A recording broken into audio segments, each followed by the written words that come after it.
If you're over 40, let's talk about marrying your skin to your makeup. The number one issue I see with women as they begin to mature is that their skin gets dry. And dry skin is going to result in more cakey makeup. All right, so first of all, you got to prep your skin with hydration. I always do under my eyes with a serum and prep with some moisturizer. You really just want to hydrate your skin well before you apply any makeup at all. All right, now for primer. So I am not going to put primer over my entire face because what a primer does is it creates a barrier between your skin and the makeup. Now the problem with that is that if you want to create that whole look where your skin and makeup are becoming one, the primer is going to be the thing that blocks that from happening.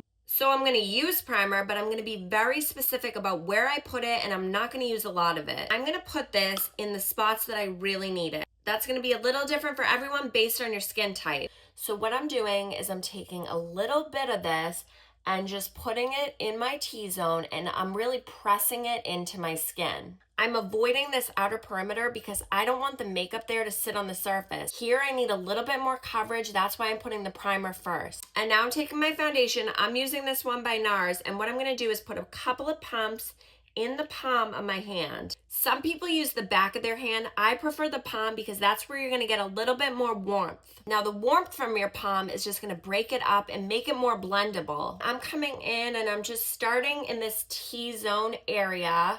That's my trouble area where the primer is, and I'm just kind of tapping that into my skin. Very lightly, very gently. All right, we're getting that even coverage, but what I wanna do is add more hydration. So I come in with my jelly mist, and what I'm gonna do is just spray my brush a couple of times, and that's just gonna break the product up even more. And you notice I put most of the product in this area in my T-zone, and now what I'm doing is I'm just blending it all up and out. So I love my brush, but that's not where I stop. I always take a damp sponge to finish up the job.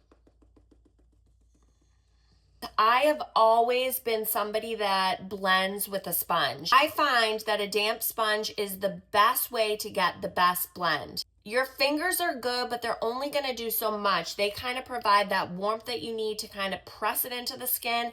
But if you want that seamless finish, you need to get a damp sponge. I'm sorry, it's just the best way to make your skin and your makeup get together and get married. I'm using the sponge by Beautifact, but they also have these teeny little ones that you can just press under your eyes, and that's gonna press the makeup into like the corners and just all those areas that like the bigger sponge couldn't get to. Now I'm gonna come in with just a little bit of concealer to get my under eyes, and I'm pressing with my fingers, then the sponge for the seamless finish. Now I'm gonna directly spray my face with the mist